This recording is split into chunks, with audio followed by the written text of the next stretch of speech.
Hello children, ఈరోజు మనం IIIT admission కోసం కండక్ట్ చేసే RG-UKT సెట్ 2020 పేపర్ గురించి డిస్కస్ చేసుకోబోతున్నాము. Please subscribe this channel. ఈ సెట్లో 100 క్వశ్చన్స్ 100 మార్క్స్ అనేవి ఉంటాయి.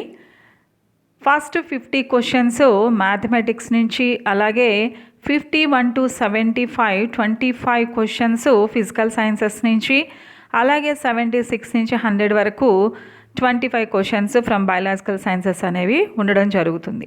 ఈరోజు మనం ఫిజికల్ సైన్సెస్ 51 to 75 వరకు వచ్చే క్వశ్చన్స్లో మనం కొన్ని క్వశ్చన్స్ ఈరోజు మనం డిస్కస్ చేద్దాము. పార్ట్ 2లో ద రిమైనింగ్ క్వశ్చన్స్ అనేవి మనం డిస్కస్ చేద్దాము. Let us start the part 1. మనకి 51 క్వశ్చన్ వచ్చేసరికి which one of the following compounds are covalent అని అడగడం జరిగింది.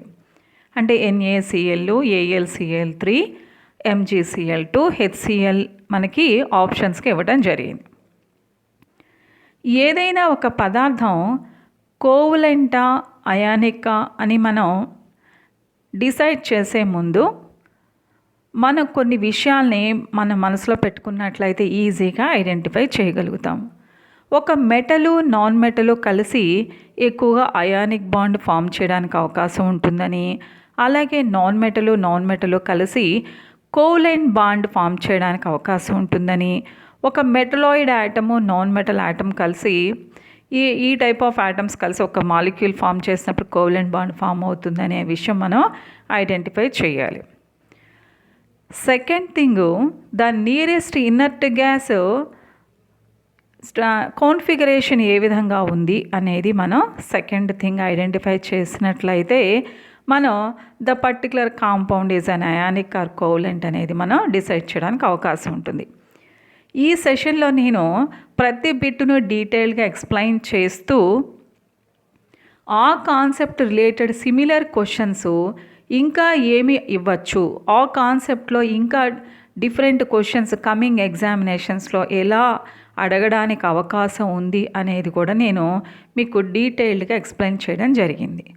ఓకే, ఇక్కడ నేను ఒక చిన్న ఎగ్జాంపుల్గా ABC are 3 elements with atomic numbers 6, 11, 17 respectively అని ఇవ్వడం జరిగింది. అంటే A అనేది అటమిక్ నెంబర్ 6 అని, B అటమిక్ నెంబర్ 11 అని, C అటమిక్ నెంబర్ 17 అని మనం చూడొచ్చు. ఇక్కడ 6 వచ్చేసరికి కార్బన్ 6 ఉంది, అలాగే సోడియం 11, అలాగే క్లోరిన్ 17.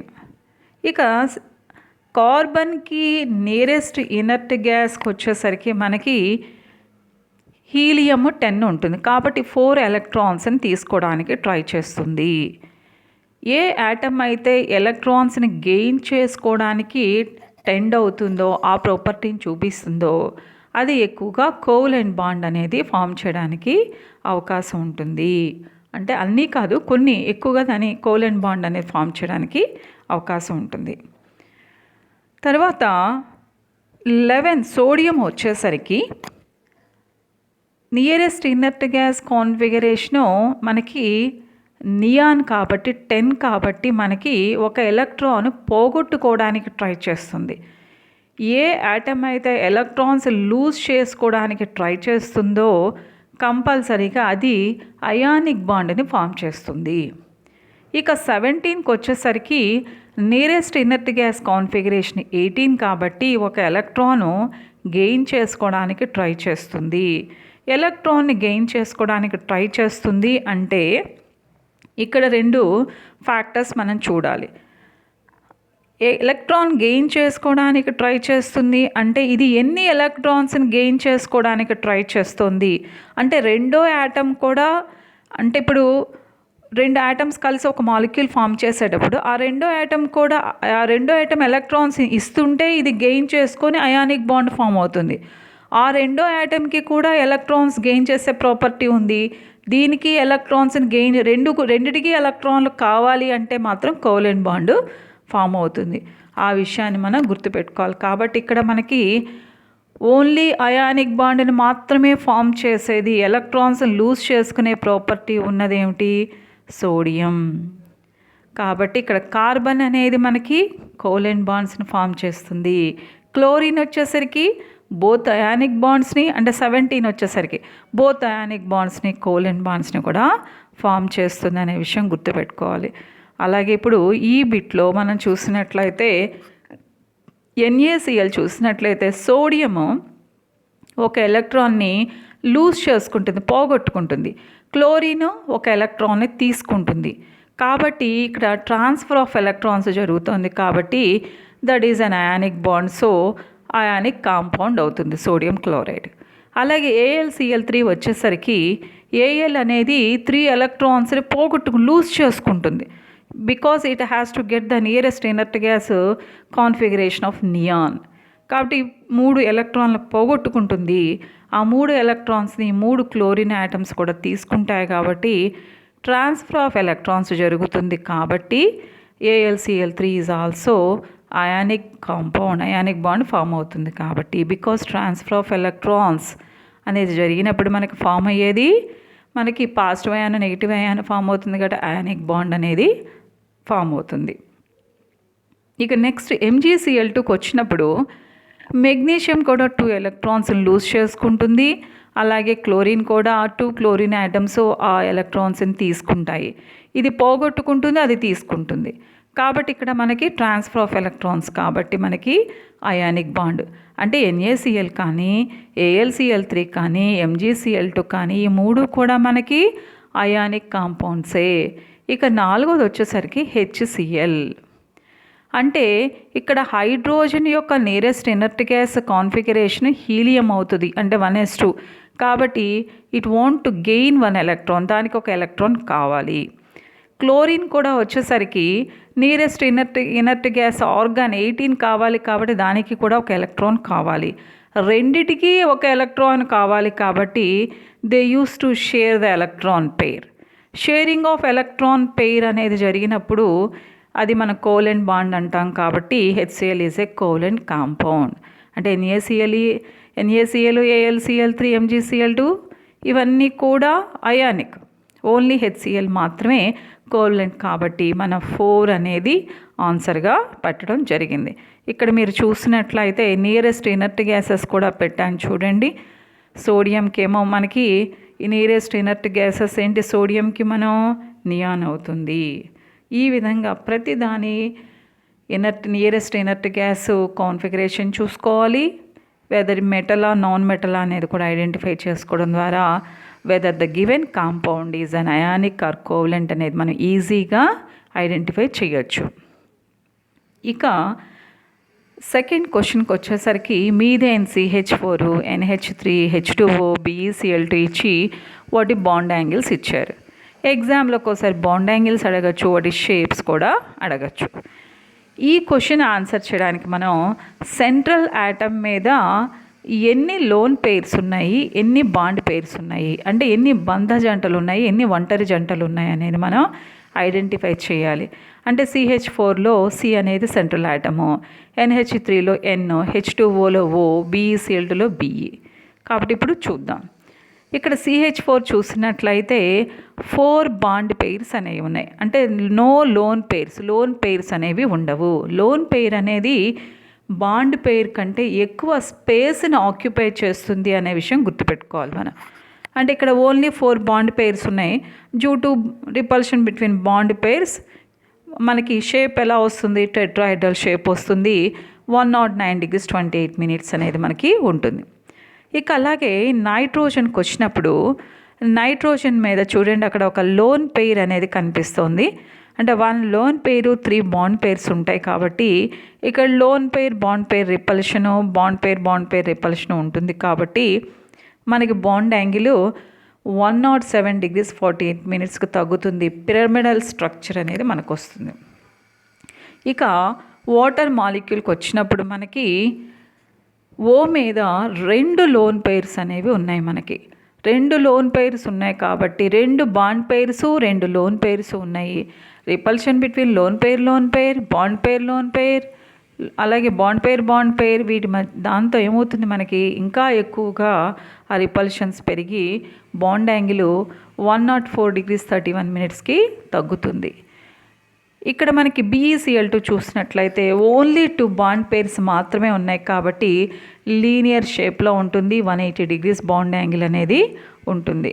ఇక్కడ మీరు ఒకసారి సినాప్సిస్ చూసినట్లయితే మనకి ఒక్కోసారి ఎగ్జామ్లో how many bond pairs, how many loan pairs in BeCl2 in NH3 ఇలా కూడా అడగడానికి అవకాశం ఉంటుంది. షేప్ అడగచ్చు, అండ్ లేకపోతే బాండ్ యాంగిల్ అడగచ్చు, లేదా what is the reason for the shape అని కూడా అడగచ్చు, లేదా హౌ మెనీ బాండ్ పేర్స్ అని అడగచ్చు, హౌ మెనీ లోన్ పేర్స్ అని అడగచ్చు.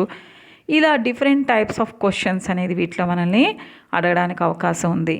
ఇక్కడ BeCl2 చూసినట్లయితే 2 బాండ్ పేర్సు, 0 లోన్ పేర్సు కాబట్టి షేప్ అనేది లీనియరు, బాండ్ యాంగిల్ వచ్చేసరికి 180 డిగ్రీస్ అనేది ఉంటుంది. ఇక BF3కి మనకి బిట్స్లో CH4 కదా. నెక్స్ట్ CH4 కనుక చూసినట్లయితే bond pairs 4, no lone pairs 0, so tetrahedral 109 degrees 28 minutes. ఇక అమ్మోనియాకు వచ్చినప్పుడు మనకి 3 బాండ్ పేర్స్, మనకి ఒక లోన్ పేరు మాత్రమే ఉంది కాబట్టి పిరమిడల్ స్ట్రక్చర్ అనుకున్నాం, 107 డిగ్రీస్ 48 మినిట్స్. అలాగే వాటర్ మాలిక్యూల్కి వచ్చేసరికి మనకి ఆక్సిజన్ మీద 2 లోన్ పేర్స్ చూసాం మనం, 2 బాండ్ పేర్స్ కూడా ఉన్నాయి కాబట్టి వి షేప్ 104 డిగ్రీస్ 31 మినిట్స్ అనేది ఉంటుంది. ఇక్కడ CH4 109 డిగ్రీస్ 28 మినిట్స్ కాబట్టి 1 hour. అలాగే 2కి SNH3 వచ్చేసరికి 107 డిగ్రీస్ 48 మినిట్స్.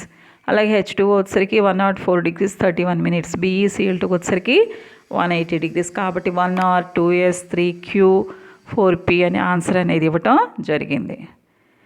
ఇక నెక్స్ట్ క్వశ్చన్కి వచ్చినప్పుడు an element has configuration 1s2 2s2 2p6 3s2 3p6 అలాగే మనకి 4s2 3d10 4p5 అని then it is in dash group అని ఇవ్వటం అనేది జరిగింది. ఇలా ఏ గ్రూప్లో ఉంది అన్నప్పుడు నెంబర్ ఆఫ్ వ్యాలెన్సీ ఎలక్ట్రాన్స్ అనేది మనం ఫైండ్ అవుట్ చేసినట్లయితే నెంబర్ ఆఫ్ వ్యాలెన్సీ ఎలక్ట్రాన్స్ 1 అయితే ఫస్ట్ గ్రూపు, 2 అయితే సెకండ్ గ్రూపు, 3 అయితే థర్డ్ గ్రూప్, 3A గ్రూప్ అనొచ్చు లేదా 13th గ్రూప్ అనొచ్చు. ఈ విధంగా మనం ఆన్సర్ చేయడానికి అవకాశం ఉంది.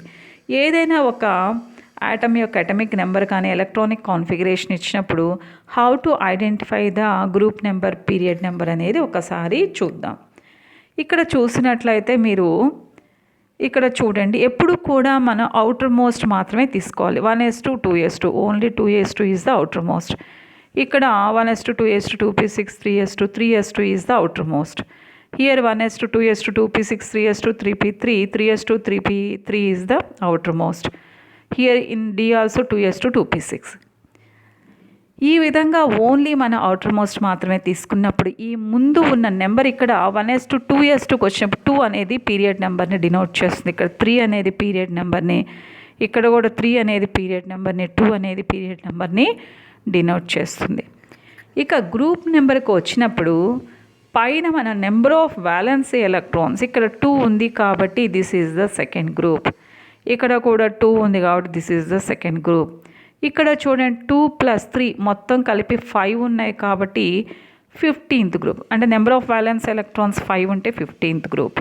ఇక్కడ చూడండి 2 + 6 8 ఉన్నాయి కాబట్టి 8 valency number of valency electrons కాబట్టి 18th గ్రూప్ అనేది అవుతుంది. ఈ విధంగా మనకి అటమిక్ నెంబర్ ఇచ్చినప్పుడు ఎలక్ట్రానిక్ కాన్ఫిగరేషన్ రాసుకొని మనం period number, group number according to the valency shell electronic configuration అనేది మనం చూస్తాం. ఇప్పుడు మనకి ఇచ్చిన క్వశ్చన్లో ఇంకొక విషయం కూడా మనం అబ్జర్వ్ చేయాల్సిన విషయం ఏంటంటే మనకి ఫస్ట్ గ్రూపు ఫస్ట్ ఏ అంటాం, సెకండ్ గ్రూప్ని సెకండ్ ఏ అంటాం, థర్డ్ ఏని 13th గ్రూప్ అంటాం, 4th A are 14th group ఈ విధంగా మనం పిలవాలి. కాబట్టి ఇక్కడ మళ్ళీ నెంబర్ ఆఫ్ వ్యాలెన్సీ ఎలక్ట్రాన్స్ని బట్టి అది ఏ గ్రూప్ అనేది ఇక్కడ చూడండి. నెంబర్ ఆఫ్ వ్యాలెన్సీ వేరు, నెంబర్ ఆఫ్ వ్యాలెన్సీ ఎలక్ట్రాన్స్ వేరు. ఇక్కడ నెంబర్ ఆఫ్ వ్యాలెన్సీ ఎలక్ట్రాన్స్ 5 ఉన్నాయి కాబట్టి 15th గ్రూప్, 6 ఉన్నాయి కాబట్టి 16th గ్రూప్, 7 ఉన్నాయి కాబట్టి 17th గ్రూప్, 8 ఉన్నాయి కాబట్టి 18th గ్రూప్, 4 ఉన్నాయి కాబట్టి 14th గ్రూప్. ఇక వ్యాలెన్సీకి వచ్చేసరికి 1 2 3 4 వరకు వ్యాలెన్సీ ఎలక్ట్రాన్స్ వ్యాలెన్సీ సేమ్గా ఉంటుంది. నెంబర్ ఆఫ్ వ్యాలెన్సీ ఎలక్ట్రాన్స్ 5 ఉంటే వ్యాలెన్సీ 3 ఉంటుంది. అది మనం నెక్స్ట్ సెషన్స్లో చూద్దాం. ఓకే, అంటే నెంబర్ ఆఫ్ వ్యాలెన్సీ ఎలక్ట్రాన్స్ తెలిసినట్లయితే మనం గ్రూప్ నెంబర్ చెప్పచ్చు. 8 ఉంటే 18, 7 ఉంటే 17 అనే విషయం మనకు అర్థమైంది. లేదా 7A అని కూడా మనం అనొచ్చు.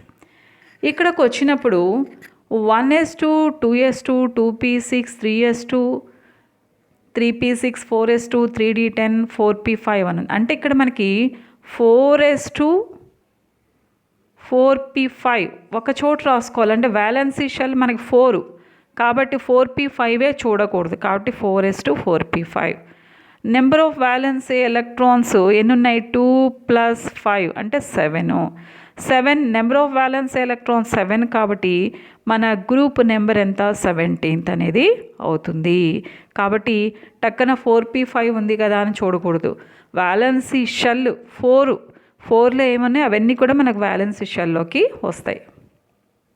ఇక ఇక్కడ 54 క్వశ్చన్ వచ్చేసరికి 1s2, 2s2, 2p4 అంటే ఇక్కడ ఫ్యామిలీస్ పేర్లు అనేవి అడగడం జరిగింది. ఒక్కసారి చూద్దాం ఫ్యామిలీస్ పేర్లు. ఫస్ట్ గ్రూప్ని ఆల్కలీ మెటల్ ఫ్యామిలీ అని, సెకండ్ గ్రూప్ని ఆల్కలీ ఎర్త్ మెటల్ ఫ్యామిలీ అని, అలాగే 13th గ్రూప్ని మనం బోరాన్ ఫ్యామిలీ అని. అంటే బోరాన్తో స్టార్ట్ అయింది చూడండి, బోరాన్ టు థాలియం కాబట్టి. అలాగే 14th గ్రూప్ని కార్బన్ నుంచి స్టార్ట్ అయింది లెడ్ వరకు కాబట్టి కార్బన్ ఫ్యామిలీ అని. 15th గ్రూప్ వచ్చేసరికి నైట్రోజన్ ఫ్యామిలీ అని. 16th గ్రూప్ వచ్చేసరికి ఆక్సిజన్ ఫ్యామిలీ అనొచ్చు, లేదా చాల్కోజన్ ఫ్యామిలీ అని కూడా అంటారు. అలాగే 17th గ్రూప్ వచ్చేసరికి హాలోజన్ ఫ్యామిలీ అని. 18th గ్రూప్ వచ్చేసరికి నోబెల్ గ్యాసెస్ కానీ లేకపోతే ఇనర్ట్ గ్యాసెస్ అని కానీ మనం పిలవచ్చు. ఇక్కడ చూడండి, అలాగే మనం గ్రూప్ కూడా ఏ గ్రూప్ అనేది మనం తెలుసుకోవాలి అనేది కూడా ఆల్రెడీ నేను మీకు చెప్పాను ఎలా చేయాలనేది. ఇక్కడ 2s2, 2p4 అంటే 6 ఉన్నాయి అక్కడ కాబట్టి ఇది 16th గ్రూపు. అలాగే 2s2, 2p6 2 + 6 8 ఉంది కాబట్టి 8 వ్యాలెన్స్ ఎలక్ట్రాన్స్ కాబట్టి 18th గ్రూప్. ఇక్కడ 3s2 అవుటర్ మోస్ట్ మాత్రమే చూడాలి, 2 మాత్రమే ఉన్నాయి కాబట్టి సెకండ్ గ్రూప్. ఇక్కడ 2s2, 2p5 7 ఉన్నాయి కాబట్టి 17th గ్రూప్. ఆల్రెడీ మనం 16th గ్రూప్ని ఏమంటారని చెప్పుకున్నాం? చాల్కోజన్ ఫ్యామిలీ అంటారు అనుకున్నాం. అలాగే 18th గ్రూప్ వచ్చేసరికి inert gas or noble gases అనుకున్నాం. అలాగే సెకండ్ గ్రూప్ వచ్చేసరికి మనం ఆల్కలీ ఎర్త్ మెటల్ ఫ్యామిలీ అనుకున్నాం. అలాగే సెకండ్ గ్రూప్ వచ్చేసరికి alkali earth metal family. 17th group వచ్చేసరికి హాలోజన్ ఫ్యామిలీ. కాబట్టి ఆన్సర్ మనకి 1s, 2r, 3q, 4p అనేది అవుతుంది. ఇక నెక్స్ట్ ఒక సర్క్యూట్ ఇచ్చారు మనకి. The resultant resistance between A and B is 2 ohms. The given diagram then the value of R is అని ఇవ్వడం జరిగింది. ఇక్కడ మనం ఈ ఏబీల మధ్యలో ఉన్న రెసిస్టెన్స్ మొత్తం 2 ohms అని వాళ్ళు ఇవ్వడం జరిగింది. ఇక్కడ ఇలాంటి సర్క్యూట్స్ ఇచ్చినప్పుడు ముందు మన సర్క్యూట్ని కండెన్స్ చేసుకోవాలి. ఎలా కట్ చేసుకోవాలి అంటే ఈ 2 + 1ని మన సిరీస్లో ఉన్నాయి కదా కాబట్టి ఈ మొత్తాన్ని కలిపి సిరీస్లో ఉన్నప్పుడు R = R1 + R2 కాబట్టి 2 + 1 3 ohms ఒక రెసిస్టర్గా మాత్రమే చూడాలి. అలాగే ఇక్కడకు వచ్చేసరికి ఈ రెండు కూడా సిరీస్లో ఉన్నాయి కాబట్టి 4 + R అంటే మనం ఇక్కడ ఓన్లీ 2 రెసిస్టర్స్గా మాత్రమే చూడాలి. దిస్ ఈజ్ 3 ohms, ఇదేమో 4 + R ohms. మళ్ళీ ఈ రెండు ఎలా ఉన్నాయి? మనకి ప్యారలల్గా ఉన్నాయి కాబట్టి 1/R = 1/R1 + 1/R2 అని వేస్తాము. ఈ ఫైనల్ రెసిస్టెన్స్ మళ్ళీ మనకి ఎఫెక్టివ్ రెసిస్టెన్స్ 2 ohms అని కూడా ఇవ్వడం జరిగింది.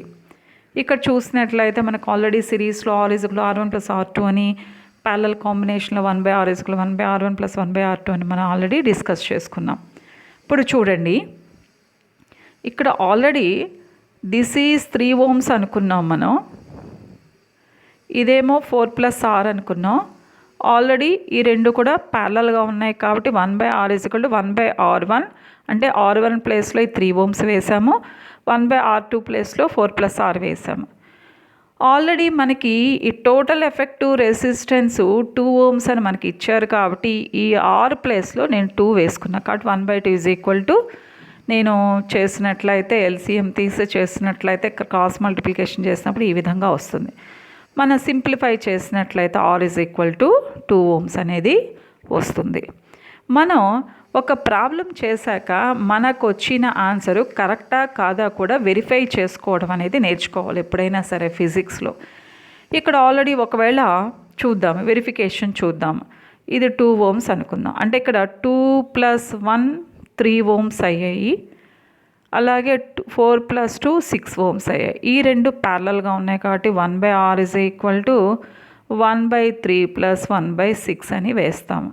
therefore 6 అని వేసినట్టే 2 + 3 దట్ ఈజ్ ఈక్వల్ 3/6 అంటే మనకి 1/2 అవుతుంది. అంటే R is equal to 2 ohms. అంటే మనకి ఎఫెక్టివ్ రెసిస్టెన్స్ ఈ టోటల్ ఎఫెక్టివ్ రెసిస్టెన్స్ 2 ohms అని ఇచ్చారు కదా, టాలీ అయిపోయింది ఆన్సర్. కాబట్టి మనం చేసిన ప్రాబ్లం అనేది కరెక్ట్. అంటే టైం మిగిలితే మీరు దాని టైం వేస్ట్ చేయకుండా ఇలా వెరిఫికేషన్ కూడా చేసుకోండి. ఒక్కొక్కసారి ఎగ్జామ్లో ఇదే క్వశ్చన్ని ఒకవేళ ఈ ఎఫెక్టివ్ రెసిస్టెన్స్ కనుక మనకి ఈ ఎఫెక్టివ్ రెసిస్టెన్స్ 2 ohms అని మనకి ఇవ్వరు, టోటల్గా 2 ohms అని ఇచ్చారు కదా, ఇవ్వకుండా ఉన్నా కూడా మనం ప్రాబ్లం చేసుకోవచ్చు. ఇక్కడ చూడండి, ఎఫెక్టివ్ రెసిస్టెన్స్ 2 ohms ఇవ్వనప్పుడు అంటే ఓన్లీ మనకి ఈ విధంగా ఉన్నాయి, ఎఫెక్టివ్ రెసిస్టెన్స్ ఇవ్వకుండా R వాల్యూ కనుక్కోమన్నప్పుడు కూడా సేమ్ ఇలాగే 1/R = 1/R1 + 1/R2 అని వేసి R1 ప్లేస్లో 3 వేసాను, R2 ప్లేస్లో 4 + R వేసాను. ఈ విధంగా వేసినప్పుడు 1/R = క్రాస్ మల్టిప్లికేషన్ చేసి ఒక ఈక్వేషన్ వస్తుంది. ఈక్వేషన్ సాల్వ్ చేసినట్లయితే మనకి R = 2 ohms అనేది మనకి R = 2 ohms అనేది వస్తుంది. Okay, next, filament of electric bulb is made of tungsten అని ఒక ఎజర్షన్ అనేది ఇవ్వడం జరిగింది. రీజన్ వచ్చేసరికి tungsten has higher resistivity value and high melting point. ఈ రెసిస్టివిటీ వాల్యూ స్టేబుల్ అనేది మనకు టెక్స్ట్ బుక్లో ఉంది. ఆ పేజ్లోంచి మనకి దాదాపుగా ఎక్కువగా క్వశ్చన్స్ అనేవి రావడం జరుగుతుంది. కాబట్టి ఎజర్షన్ కరెక్టే, రీజన్ కరెక్టే, ఆ రీజన్ యొక్క ఎక్స్ప్లెనేషన్ కూడా కరెక్టే. కాబట్టి A is true, R is true and R is the correct explanation of A అని ఇవ్వటం జరిగింది. ఇక్కడ మీరు చూసినట్లయితే మనకి టంగ్స్టన్కి రెసిస్టివిటీ వాల్యూస్ 5.6 ఇంటూ మనకి 10⁸ ఓమ్ మీటర్గా మనకి కనిపిస్తుంది. రెసిస్టివిటీ అంటే స్పెసిఫిక్ రెసిస్టెన్స్ అంటే, అలాగే మెల్టింగ్ పాయింట్ కూడా 3422 degrees అనేది మనకు కనిపిస్తుంది. కాబట్టి the filament of an electric bulb usually made of tungsten because of it's hire resistivity values and melting point.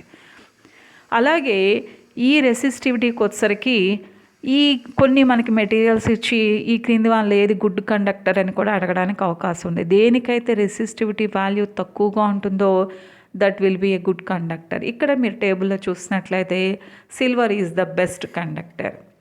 అలాగే మనకి సెమీ కండక్టర్స్ యొక్క రెసిస్టివిటీ వాల్యూస్ ఎలా ఉంటాయని కూడా అడగడానికి అవకాశం ఉంటుంది.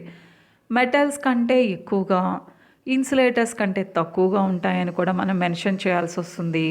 అలాగే హీటింగ్ ఎలిమెంట్స్కి, టోస్టర్స్కి మనం ఏ టైప్ ఆఫ్ మెటీరియల్స్ని వాడతామంటే హై రెసిస్టివిటీ ఉన్న మన మెటీరియల్స్, ఏ టైప్ ఆఫ్ రెసిస్టివిటీ ఉండాలన్నప్పుడు హై రెసిస్టివిటీ మెటీరియల్స్ని చూస్ చేసుకోవాలని మనం ఆన్సర్ చేయాల్సి వస్తుంది.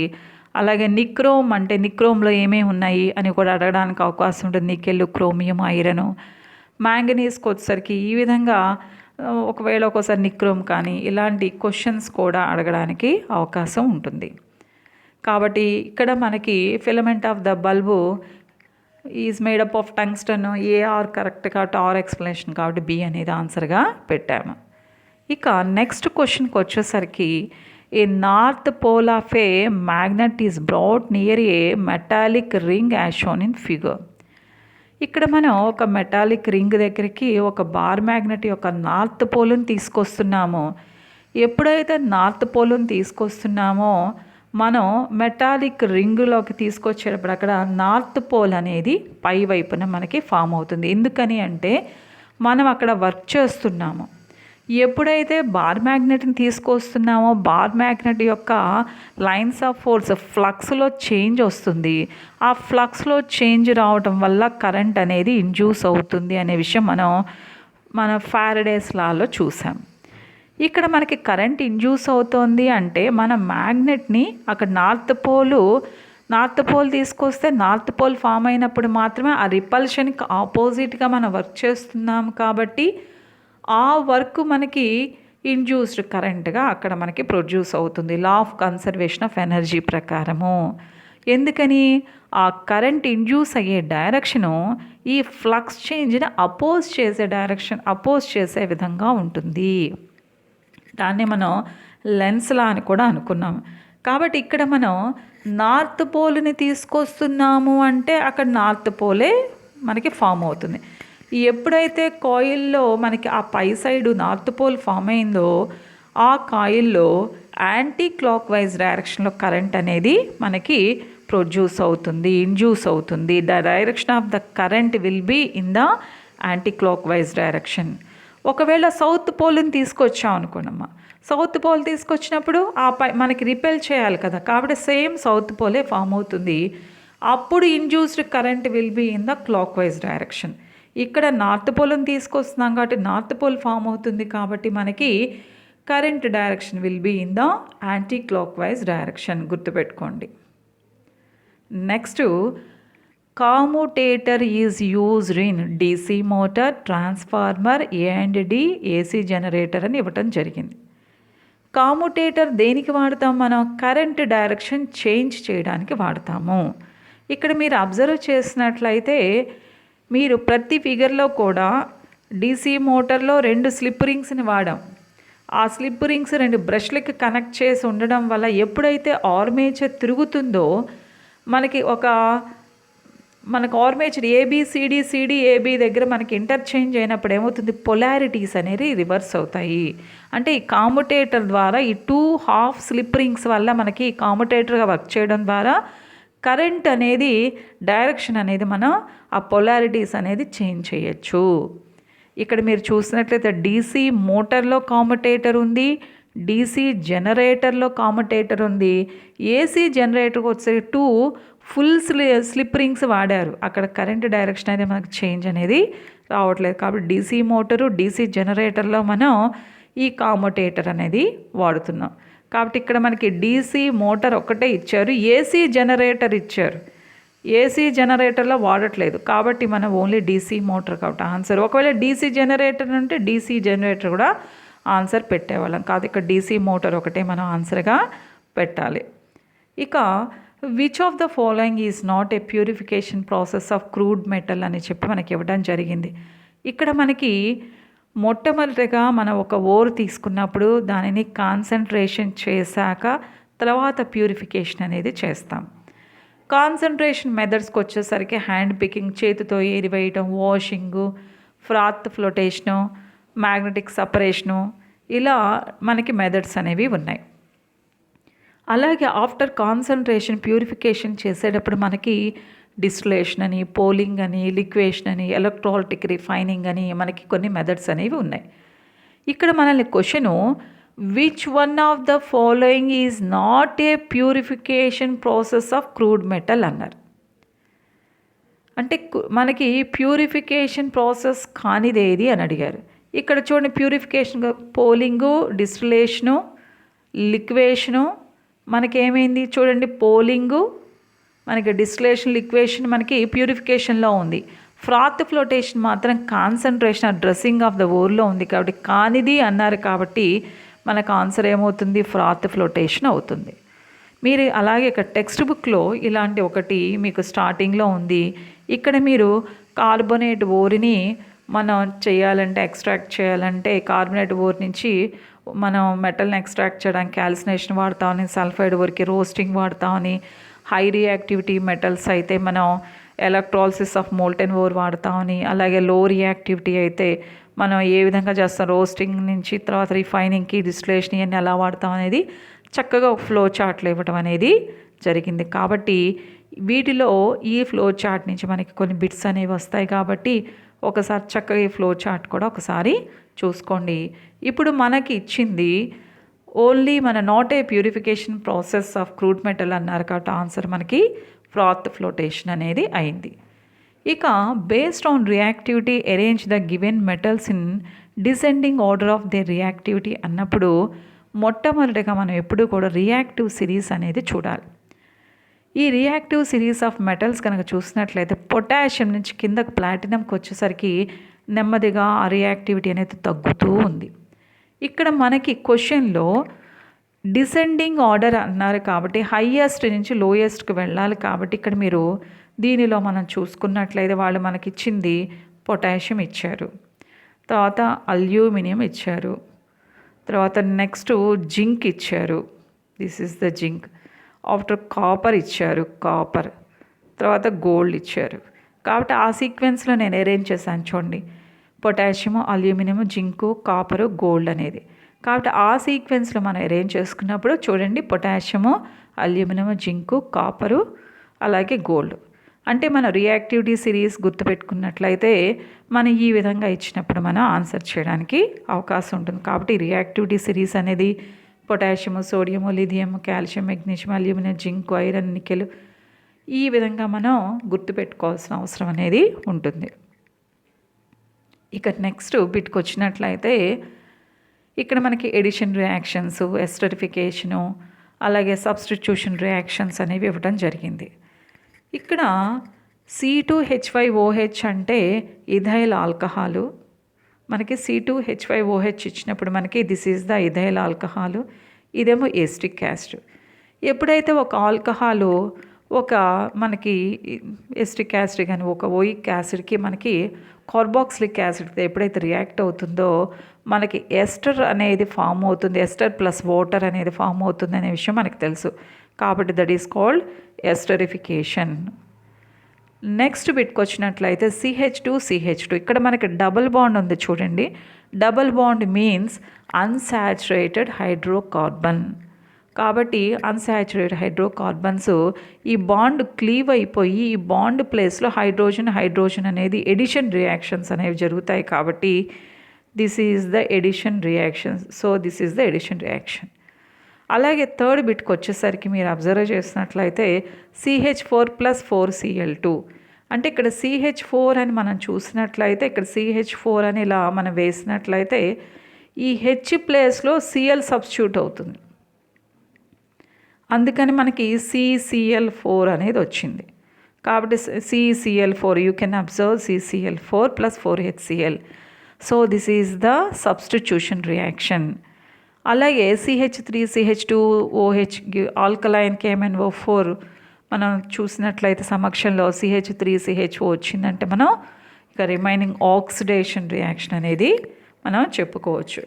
So answer is the 1S esterification. The first one is esterification and the second one is the addition reaction 2P and the third one is the substitution reaction 3Q and the fourth one is the oxidation. So 4R. Okay, next. ఈ విధంగా ఏదన్నా మనకి compound ఇచ్చినప్పుడు మనకి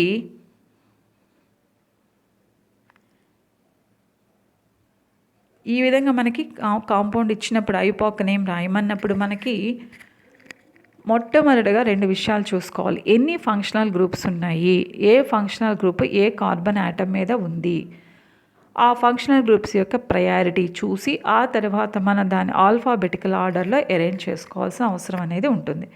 ఇక్కడ మనకి చూసినట్లయితే 3 functional groups ఉన్నాయి. మిథైల్ అనే ఆల్కైల్ గ్రూప్ ఉంది, ఆల్కీన్ ఈన్ గ్రూప్ ఉంది, అలాగే ఓయిక్ యాసిడ్ అనే అంటే ఒక కార్బాక్సిలిక్ యాసిడ్ ఉంది. అంటే ఆల్కీన్ ఉంది అంటే మనకి ఈన్ గ్రూప్ ఉంది, అలాగే ఆల్కైల్ మిథైల్ గ్రూప్ ఉంది, అలాగే ఓయిక్ యాసిడ్ ఉంది. ఓయిక్ యాసిడ్ అనేసరికి ఈ మూడిట్లో దీనికి ఎక్కువ ప్రయారిటీ ఉంటుంది కాబట్టి దాని నుంచి కార్బన్ చైన్ చూసుకోవాలి.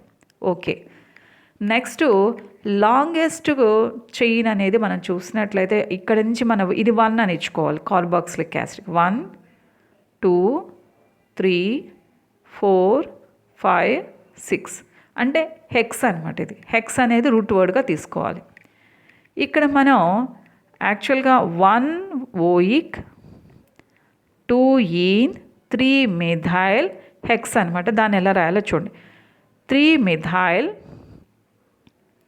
Hex 2 ఈన్ 1 oic acid. ఒకవేళ ఓయిక్ యాసిడ్ అంటే మనకి ప్రయారిటీని బట్టి మన నెంబరింగ్ అనేది ఇచ్చుకోవాలి. ఫస్ట్ మన ఓయిక్ యాసిడ్ అంటే కార్బాక్సిలిక్ యాసిడ్కి మనం ముందు ప్రయారిటీ అనేది ఇచ్చుకోవాలి. కాబట్టి ఇక్కడ ఇంకొక విషయం ఏంటంటే మీరు ఇక్కడ 2 ఈనా 3 ఈనా అని 2 ఇక్కడ ఫస్ట్ మన లోయెస్ట్ నెంబరే తీసుకోవాలి. కాబట్టి 2 ఈనే అవుతుంది ఆన్సర్. 6 ఉన్నాయి కాబట్టి hex 3 methyl hex 2 ఈన్ 1 oic acid. ఈ విధంగా మనకు ప్రయారిటీ అనేది కూడా చూపించాను, ప్రయారిటీ లిస్ట్ కూడా మీకు. Okay, next which one of the following is the semi conductor అని ఇవ్వడం జరిగింది. సెమీ కండక్టర్స్ ఎక్కువగా మన 14th గ్రూప్లో చూస్తాము. కార్బన్, సిలికాన్, జెర్మేనియం ఇవన్నీ కూడా మనం సెమీ కండక్టర్స్గా మనం చూస్తాము. ఇక్కడ చూసినట్లయితే you can see in the 14th group 4th A group you can see here in 14th semiconductor, silver, germanium, silicon, germanium, these are all the semiconductors. Okay, so the answer is the germanium. Next one, 64th bit, white, black, blue, red. ఇక్కడ మీరు ఎందుకు sky blue కలర్లో కనిపిస్తుంది అంటే ఇక్కడ మనకి అట్మాస్ఫియర్లో ఎక్కువగా nitrogen అనేది ఆక్సిజన్ ఉంటుంది. కాబట్టి ఇక్కడ మనకి నైట్రోజన్ మాలిక్యూల్స్ యొక్క సైజు ఓన్లీ అంటే ఈ బ్లూ కలర్ లైట్ యొక్క వేవ్ లెంగ్త్కి మ్యాచ్ అయ్యేటట్లు ఉంటుంది. కాబట్టి బ్లూ కలర్ లైట్కి స్కాటరింగ్ సెంటర్స్గా పనిచేస్తాయి. కాబట్టి స్కై బ్లూ కలర్లో కనిపిస్తుంది. మరి వాటర్ మాలిక్యూల్ చాలా పెద్దదిగా ఉంటుంది కాబట్టి ఇది అన్ని కలర్స్ లైట్స్కి స్కాటరింగ్ సెంటర్స్గా పనిచేస్తుంది. కాబట్టి అన్ని కలర్స్ మనకి స్కాటరింగ్ జరగడం వల్ల ఏమవుతుంది, మొత్తం అన్ని కలర్స్ కలిసి మనకి వైట్ కలర్ కనిపిస్తుంది. కాబట్టి వైట్ కలర్ వచ్చేసరికి మనకి N2O2H2O అని. అలాగే ఓన్లీ నైట్రోజన్, ఆక్సిజన్ అంటే బ్లూ కలర్ అనేవాళ్ళం. H2O కూడా ఉంది కాబట్టి మనం వైట్ అని ఇచ్చాం ఆన్సర్. అలాగే ఇక నెక్స్ట్ బ్లాక్ అంటే ఏంటమ్మా, అసలు అక్కడ నో యాబ్సెన్స్, అసలు ఏం కనిపించట్లేదు, యాబ్సెన్స్ ఆఫ్ విజిబుల్ లైట్ ఏమీ లేదు. కాబట్టి దీన్ని మనం బ్లాక్గా ఐడెంటిఫై చేసాము. ఇక బ్లూకి వచ్చేసరికి ఇక్కడ చూడండి, ఓన్లీ నేను అదే చెప్పింది, ఓన్లీ నైట్రోజన్, ఆక్సిజన్ అంటే they will act as scattering centres or blue light only. ఇక రెడ్ కలర్కి వచ్చేసరికి రెడ్ కలర్కి లాంగర్ వేవ్ లెంగ్త్, చాలా ఎక్కువ వేవ్ లెంగ్త్ ఉంటుంది. విబ్జిఆర్లో ఉన్న 7 కలర్స్ అన్నిటిలోకి ఎక్కువ వేవ్ లెంగ్త్ ఉన్నది రెడ్ కలరే. అందుకే మనకి డేంజర్ సిగ్నల్లో కూడా రెడ్ కలర్ వాడేది. ఎందుకని అంటే ఈ లాంగర్ వేవ్ లెంగ్త్ ఉండడం వల్ల ఏమవుతుందంటే తక్కువగా స్కాటర్ అయ్యి మన కంటి దాకా చేరుతుంది. మిగిలిన కలర్స్ ఈ లోపలే స్కాటర్ అయిపోవడంలో మనకు అంతగా కంటికి చేరవు. అందుకే మనకి సన్సెట్ కానీ సన్ రైజ్ టైంలో మనకి ఎందుకు సన్ రెడ్గా కనిపిస్తాడు అంటే the light has to travel more distance. మిగిలిన కలర్స్ మధ్యలోనే డిస్పర్స్ అయిపోయి మనకి కనిపించదు. కాబట్టి దీనికి స్కాటరింగ్ అనేది చాలా తక్కువ కాబట్టి మన కంటి దాకా చేరడానికి అవకాశం ఉంటుంది. కాబట్టి లాంగర్ వేవ్ లెంగ్త్ కాబట్టి longer wavelength rays can only reach the earth. కాబట్టి ఆ లాంగర్ వేవ్ లెంగ్త్ ఉండడం వల్ల దానికి ఆ పాసిబిలిటీ అనేది ఉంది. కాబట్టి answer 1Q 2R and 3S 4P. Okay, this is the answer. ఇక 65th బిట్ చూసినట్లయితే స్టేట్మెంట్ 1, స్టేట్మెంట్ 2 అని రెండు ఇచ్చారు. Nitrogen atom is more stable than oxygen atom. యాక్చువల్గా మనకి పీరియాడిక్ టేబుల్లో రైట్ నుంచి లెఫ్ట్కి వెళ్ళే కొద్దీ యాటమ్ సైజు తగ్గుతూ ఉంటుంది కాబట్టి మనకి న్యూక్లియర్ అట్రాక్షన్ ఎక్కువగా ఉంటుంది కాబట్టి స్ట్రాంగ్లీ బైండ్ అయి ఉంటుంది కాబట్టి స్టెబిలిటీ అనేది పెరగడానికి అవకాశం ఉంటుంది. కానీ ఇక్కడ నైట్రోజన్కి వచ్చేసరికి మనకి 15th గ్రూప్ వచ్చేసరికి హాఫ్ ఫిల్డ్ ఆర్బిటాల్స్ అనేవి ఉంటాయి. ఇక్కడ మీరు నైట్రోజన్ కనుక చూసినట్లయితే అటామిక్ నెంబర్ 7 కాబట్టి 1s2 2s2 2p3 అనేది మీరు చూస్తారు. అంటే 2p6లో 2p3 అంటే మనం 2p3 కనుక తీసుకున్నట్లయితే ఒక్కొక్క ఎలక్ట్రాన్ ఇందులో ఉంటుంది కాబట్టి హాఫ్ ఫిల్డ్ అవుతుంది. కాబట్టి 3 అన్పేర్డ్ ఎలక్ట్రాన్స్ ఉన్నాయనేది కరెక్టే.